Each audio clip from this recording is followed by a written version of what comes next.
Exodus story, the narrative of liberty, breaking free from Pharaoh, whether that Pharaoh was the British government or whether that was breaking free from slavery and solving that problem in the South and uniting the nation.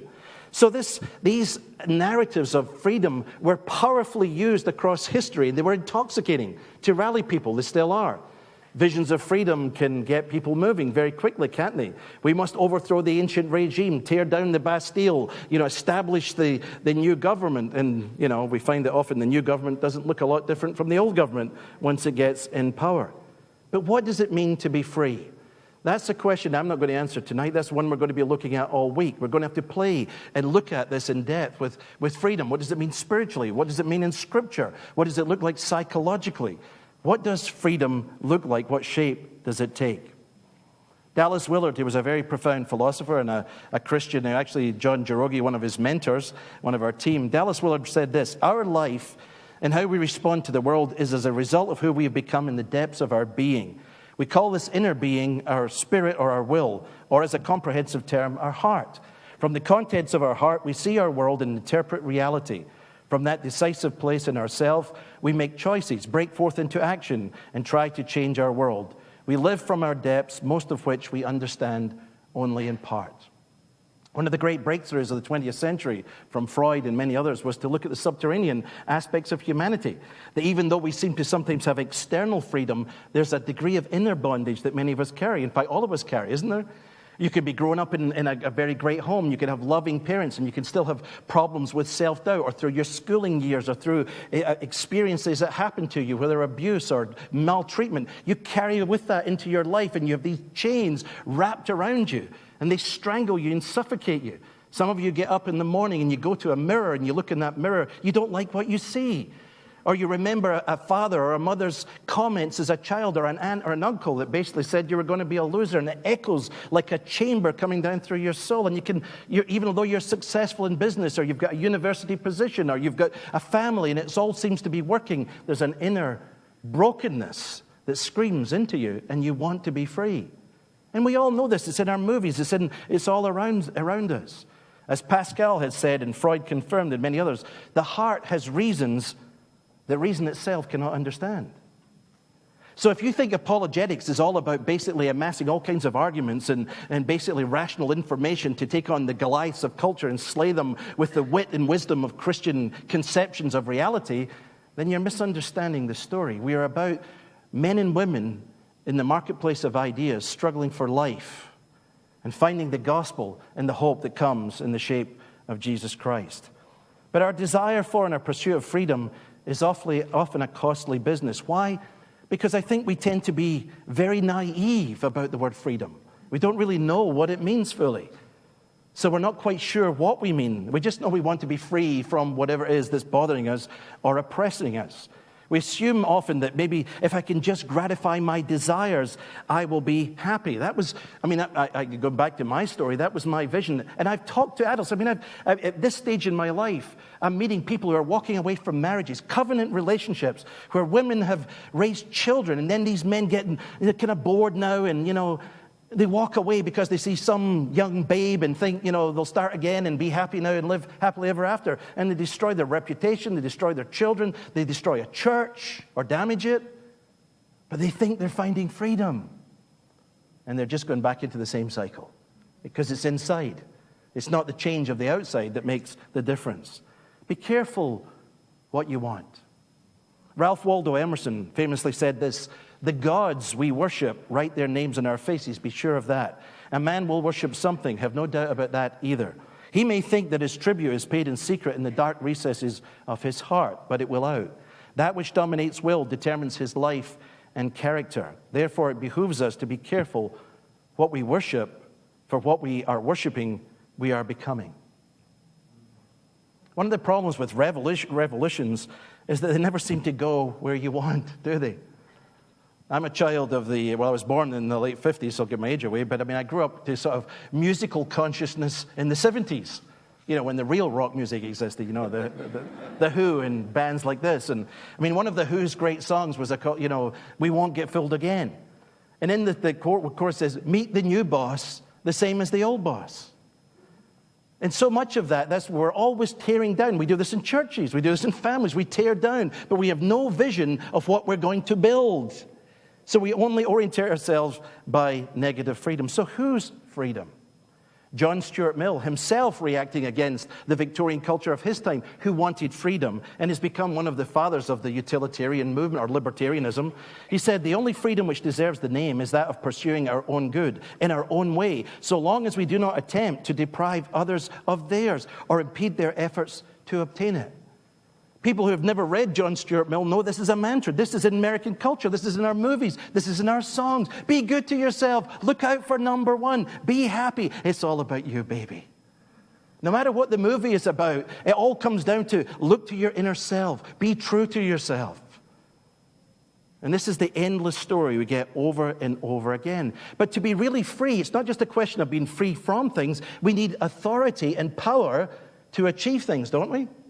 I mean, it's one thing if I get set free from something, that assumes I've got the ability. So we have to combine the notion of freedom also with a look at the nature of authority. The Oxford Dictionary, and you'll didn't use the Webster's, ladies and gentlemen, I apologize, but, if you allow a Brit to The Empire Strikes Back, no. The Oxford Dictionary defines authority as 1, the power and right to give orders or make decisions and enforce obedience, the right to act in a specified way, delegated from one person to another, official permission or sanction. So if I get freedom, how do I negotiate the public square? How do I negotiate everybody else's freedom? If everybody is radically free, is there any such thing as the common good? Can we have any kind of community? If every man does that which is right in his or her eyes, and I have the authority and want the authority to be unlimited expression, how do we work with that? Well, as you know, today we're finding it's increasingly difficult to try and manage this as a nation, as it is in any other community. So the question at heart for us, the bigger question, if we back out for a minute as Christians, is the question of reality. People who have been here over the years know we've used The Matrix at different times. We've looked at the movie, we discussed the thought, but The Matrix was an iconic movie on raising again some of the questions of the postmodern world. What's the nature of reality and how do we know? And we know this as Neo discovers the character played by Lawrence, help me? Thank you. This is age where, data isn't holding his met. I'm getting senior moments now, but that's okay. And anyway, he finds that he's in basically a matrix, which is a place where the aliens are creating power units for the batteries, basically, for an alien planet. Not a very compelling narrative, but hey, if you want a trilogy, go for The Lord of the Rings. It's better. But the idea of taking the blue pill and the red pill at the beginning of the film is Neo has to make a decision. What does he want? Only the truth. He wants to know what is reality. Well, that's a big question. Because the nature of reality is where the question of truth lies, isn't it?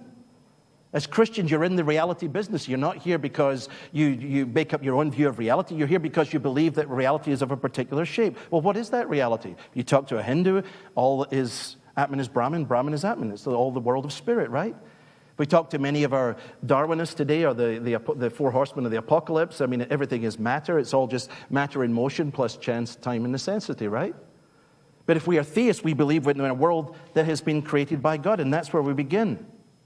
John chapter 1 through 3, and Genesis chapter 1, verses 1, starts out with these great, marvelous truths. In the beginning, God created the heavens and the earth. Now, either that's true or it's not. Either this is a statement about reality, about the nature of the universe. Is the world a created order? There is no more fundamental question. That's why the debates, the discussions about whether God exists have such enormous proportion. For what? Everything. For our law, for our ethics, for our arts, for everything that we do. If God does exist, then he defines everything. We are dependent creatures. We're contingent creatures. We are dependent on a source beyond ourselves for the life that we have. But it also means that life has structure, norms, order, patterns. It is given to us. It is not defined by us. And so all the Prometheuses of modern culture struggle with the idea of authority and freedom when they have to work in a world which is already given to them. Whose reality? Who controls it? In Genesis 1:26, we see that God created man in his own image. In the image of God, he created us. So we are relational creatures. We need food, air, water, but we're made in the image of the relational God. And so more than just food, water, nourishment, and a climate and environment, we need other things to flourish as human beings. C.S. Lewis put this so well, himself coming out from a rationalist tradition. Listen to what Lewis said. God gives what he has, not what he has not. He gives the happiness that there is, not the happiness that is not. To be God, to be like God and to share his goodness in creaturely response, to be miserable. These are the only three alternatives. If we will not learn to eat the only food that the universe grows, the only food that any possible universe can grow, then we must starve. Now, Lewis, in his own inimitable way, understood literature, history, and he's thinking very deeply about the questions of life. And I think that one of the things we are seeing in our modern culture is a desire for God-likeness. We're back in Genesis 3. We want to have the absolute freedom of the deity, but we don't have the attributes of the deity, and so we can't do a good job, can we? But a culture filled with little gods and goddesses becomes a terrible mess. Because they don't accept authority, they don't accept anyone else, they demand absolute right over their own freedom to do whatever they want. Try running a school on that basis, a university, or a business, or a government. And we find how this creeps down through our culture. But if according to plan means we have to live in this world according to God's way, then truth, relationships, the good with a capital G, that there's a truly existing external reality of goodness that must define us. So we learn that we have to live life within limits or boundaries. Matthew chapter 5, verse 4, Jesus said, "Blessed are those who mourn, for they shall be comforted." Most of us in this room are probably Christians. Most of the people watching are Christians. But if you're a Christian, I'll bet you're doing a lot of mourning these days. Mourning because you feel sorry. You feel sad about what's going on. You see life's being broken. You listen to your news, and it hits the soul. It hits you with a sense of tragedy. You realize that people could be free, they could be liberated, but then Christianity is increasingly pushed into a corner. It's now looked as it being evil or the ugly cousin on the block, or you have to be a mental moron or a sinister kind of person to be a Christian. And this whole change in the cultural mood affects us. But in Matthew chapter 4, just the chapter before, Jesus was in the temptation of chapter 1, or verses 1 through 11. When the enemy comes to him, Jesus says, "Man shall not live by bread alone, but by every word that proceeds out of the mouth of God." So what voice are we listening to? Is it the voice of culture? The voice of Family Guy? The voice of The Big Bang Theory? The voice of the latest soap opera? The voice of the shopping channel? Or are we really listening to God's word? What role does God's word play at all in our discipleship in what we listen to? It has something to do with freedom, being shaped by a word from beyond that speaks into this system. John Calvin said, "The only haven of safety is to have no other will, no other wisdom than to follow the Lord wherever he leads. Let this then be the first step to abandon ourselves and devote the whole energy of our minds to the service of God." But as a Christian then, as I look out at the world, as I look out at reality, as I look at the world around me, and within my worldview, I also realize we're living in a damaged reality. It's something has happened. Theologically, we go back to Genesis chapter 3 and Romans chapter 5, 12 through 14, where it talks about sin entering the world, and through death, or through sin, death has come. So freedom has been abused. Freedom has brought about its own entailments. And as a Christian, I'd say the world that is not the world that was. Something has happened to reality. It's been disturbed, it's been disordered, it's damaged. We live with relational problems. Francis Schaeffer once put this so well, that when human beings disobeyed God in the garden, there was death on multiple levels. We died ultimately to our greatest connection to God, so we lost the connection with ultimacy. We died inward spiritually, so there was that loss with ourselves. There was a psychological damage. We died also towards our neighbor, so we were alienated from those around us. And we died ecologically or socially, if you like, to the environment around us as well. And this death principle kind of spreads and marks us, which is why we need a gospel. And Jesus gives us a gospel, doesn't he? Jesus comes to make dead men live, not bad people good. So Christianity is about life and freedom. And that's what we'll be talking about. But not yet. So consequences result from the space-time fall. Is the universe a normal universe or is it not? Abraham Kuyper, who founded the Free University in Amsterdam, said this: "The conflict today is not between faith and science, but between the assertion that the cosmos as it exists today is either in a normal or an abnormal condition. If it's normal, then it moves by means of an eternal evolution from its potencies to its ideal. If the cosmos in its present condition is abnormal, then a disturbance has taken place in the past, and only regenerating power can warrant it the final attainment of its goal." So no amount of democracy, no amount of economics, no amount of liberalism will solve the problems. These are not bad things. I believe in democracy. I believe in the market. I believe in education. But they will not save us ultimately. They are limited goods. Unless we see this and understand the brokenness, the fallenness, the true nature of reality, even as Christians sometimes, we are kind of functional dualists. We have a theological piece of our mind where we bracket our Christian truth, and then we have our public. So we have a public-private divide. And we jump back and forward. When we're in church, we're spiritual and we pray, and then we go into the business world and we put on our let's eat 'em tiger hats. We need to tear down that spiritual wall that gives us a schizophrenic experience and realize that all of the world is God's reality, and we need to deal with it. But in this world, are we truly free? Are people free around us? Think about our music and our art, the feelings, the sense of restlessness. We feel like we're far from home. I like sociological literature, and I like all kinds of strange books I like to pick up. My wife says I need to read lighter books, but I'm working on it. But you know, it's the stories of alienation, because it seems to me this is the data we see all around us. You know, people struggling with feeling alienated from life, and they've got all the toys, they've got all the technologies, they've even got the latest iPhone upgrade and everything else, you know, and they can tweet and Twitter and whatever. And all that twitters is not gold, so, you know.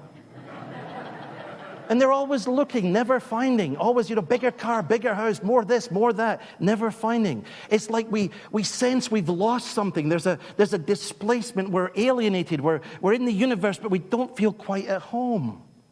Home. You ever think of that word? Well, some of you are already thinking about it right now. Home. Home is more than a place you go to. Home speaks to something eternal and ultimate. Peter Crave puts it this way: what is home? What is it we're longing for? Not just for our lost youth, but for humanities. We long not for 1955 or 1255, but for Eden, where we lost not just our youth, but our identity. Our nostalgia for Eden is not just for another time, but for another kind of time. Time in Eden was the pool in which we swam. The experience of longing from the past is unattainably gone, and our deep nostalgia brought about by the knowledge of death. Time and death make life precious, but they do not make it eternal. But that is what we long for. As it says in Ecclesiastes, thou hast put eternity into man's heart. I heard a story once about a pilot, captain coming in. Since I spend a large part of my life on planes, I can identify with this. And the pilot says, well, ladies and gentlemen, I've got good news and bad news. He says, the bad news, we're completely lost. But there is good news, we're making good time.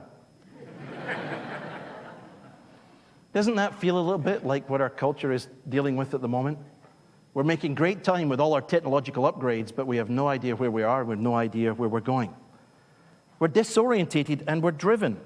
Now, there's nothing worse than being lost and being in a hurry. And I'm a man, so yes, ladies, I confess it's true. You know, I mean, the impatience factor, and, you know, there's GPS, and there's little Elvira on the radio, and Siri, and she's very sweet and all that. But, you know, guys just try to figure it out, because we just know stuff, right? We know how to get to places by instinct, we've never been there before, but we know. And what you cannot do, because your male identity is on the line, is stop and ask for directions. Hello. I would need therapy for 6 months if that was going to happen. That's a serious problem. Of course, you don't have to now because of the technology, even if it sometimes takes you into swamps or over cliffs, but that happens every now and again, not too often. So when you're really lost and you're flustered, if you won't stop and evaluate, you won't seek directions or take directions, you're in trouble. And this is one of the interesting things I find about our culture, that we're too busy to stop. We're not seeking directions, and we're not taking direction. But if you listen around to many of the voices, both across time and in the present, there are voices that have dealt with many of the questions we're dealing with in our time for a long time, and we should listen to some of them. They've been there, they've done that. They bought the T-shirts and then some. One of my favorite writers on the questions of freedom and how freedom hasn't proved to be such a delightful thing for many people was Albert Camus, the French existentialist who died in a car accident back in the late 50s. But listen to what Camus said. Freedom is not a reward or a decoration that is celebrated with champagne, nor yet a gift, a box of dainties to make you lick your chops.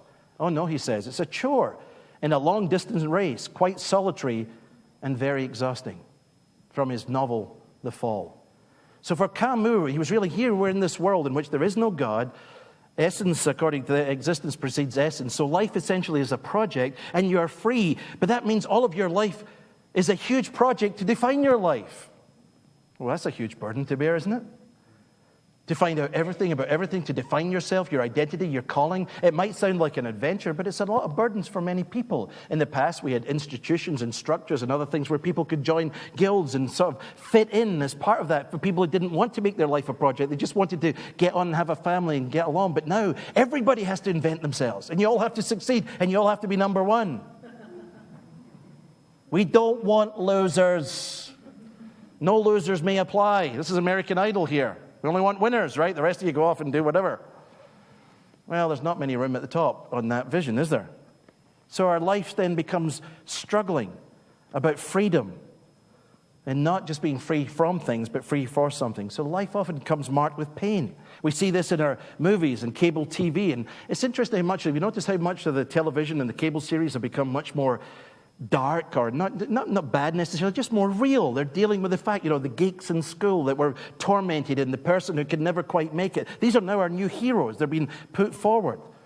I love this in an older film with Woody Allen, Hannah and her sisters. And Woody Allen's character has come to doubt the existence of God, and his mother is upset because a good Jewish boy, he should believe in God. So Allen shouts out from the bathroom, well, if there's a God, then why is there so much evil in the world? Just on a simplistic level, why were there Nazis? And the mother's really exasperated. She calls out to her husband, tell him, Max. The father replies, how in the world do I know why there were Nazis? He says, I don't even know how the can opener works. And that's our response we're seeing more and more. It's what the writer Thomas Hibbs calls comedic nihilism. And if you look at a lot of our shows today, you'll see that this is very much a part of the time. In fact, if you look at films looking at things looking at the family, from Family Guy, through Friends, through Seinfeld, through The Big Bang Theory, you have broken groups of people who are all messy and muddled, but they basically, life is absurd, and at least we can laugh. And there's a kind of a broken redemption in some of it, because they do find love and they do find some kind of community, and they say we have to redefine. But this comedic nihilism means that nothing is really real or true or trustworthy. But at least we can die with a smile. Right? Is that the only option? And yet the hungers burn deep within us. Does the freedom that we are being fighting for, continually liberated, continually set free, does it really work? John Eldridge puts it this way in his book, The Journey of Desire. Our desire fights the assault of death upon life. Ravi Zacharias has been called one of the great thinkers of our generation. In Cries of the Heart, he explores the inner feeling of futility that can overwhelm a human heart and help us to see a reason in our suffering, ease our guilty conscience, and truly know God. Order your copy of Cries of the Heart today by calling 1-800-705-7729. 1-800-705-7729.